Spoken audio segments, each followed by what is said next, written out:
আসসালামাইকুম, আশা করি সবাই ভালো আছেন।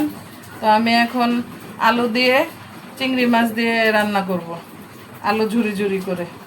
পেঁয়াজ দিয়ে দিচ্ছি, 2টা কাঁচামরিচ দিলাম।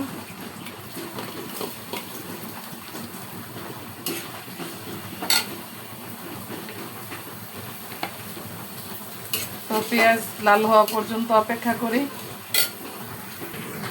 আরেক চুলায় ভাত বসিয়ে দিয়েছি, ভাত হতে থাকবে, আমার এই তরকারিটাও হতে থাকবে। তো সাথেই থাকুন।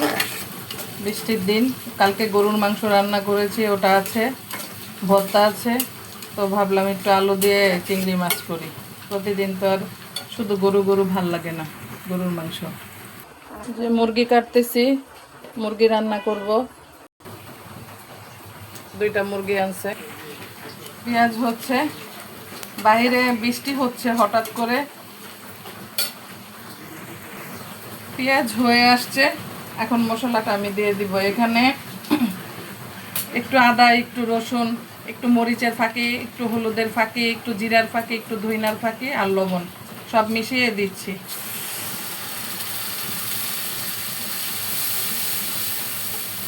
কালারটা সুন্দর আছে। এখন ঢেকে দিব সিদ্ধ হওয়ার জন্য, পেঁয়াজটা হওয়ার জন্য। এখন চিংড়ি মাছটা দিয়ে দিব। তেল উঠে গেছে, কষানোর সময় হয়ে গেছে। এখন কষাচ্ছি, কষাতেই হবে, খালি কষিয়ে তারপরে আলু দিয়ে দিব আমি। এখন এই যে নাড়তেই আছি, ভালো করে কষাবো। কষালে বাজে স্মেলটা থাকে না, আর তরকারিটা খেতেও অনেক মজা হয়। এখন আলুটা দিয়ে দিব। কষানো আমার শেষ।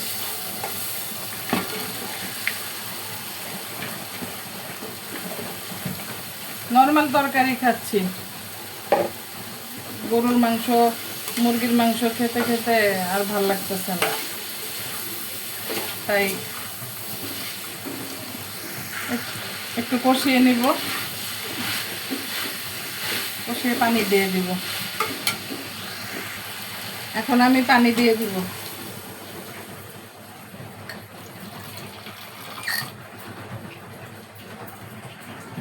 এখন আমি ঢেকে দিব হওয়া পর্যন্ত।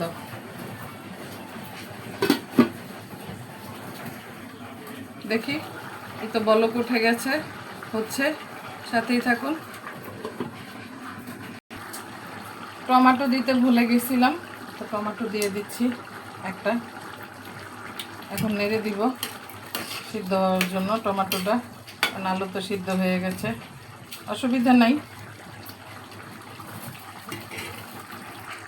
তো আমার তরকারিটা হয়ে গেছে। এখন আমি ধনিয়া পাতা দিয়ে দিব।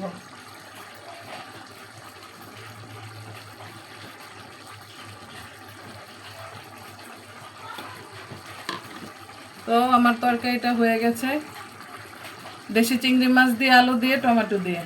এই তো গরুর মাংস তো হয়ে গেল আমার তরকারি, চিংড়ি মাছ দিয়ে, আলু দিয়ে, টমেটো দিয়ে, দেশি চিংড়ি। সবাই ভালো থাকবেন। আসসালামু আলাইকুম, আল্লাহ হাফেজ।